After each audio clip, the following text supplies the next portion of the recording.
In this example, I want to show you how to find out the direction of the magnetic force.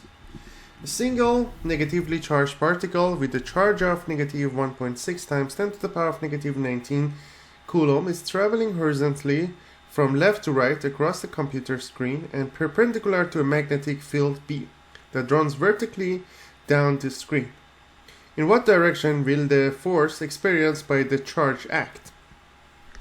So the first thing I need to do, I need to show the direction of velocity, which is going to be from left to right as it mentions here. And then the magnetic field, which is going down. Now I need to use right hand rule.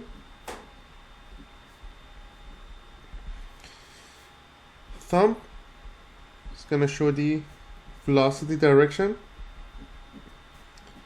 Four fingers is going to show the direction of B, magnetic field, and then palm is going to show the direction of force.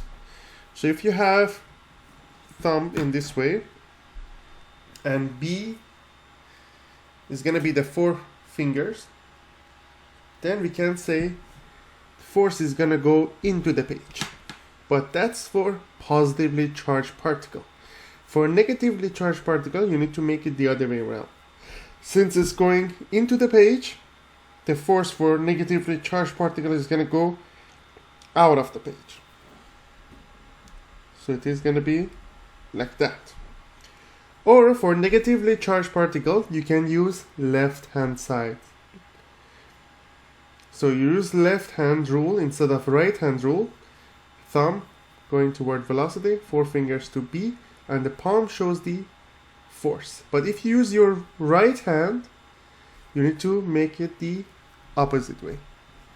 So in this case, the direction of force is gonna be out of the page.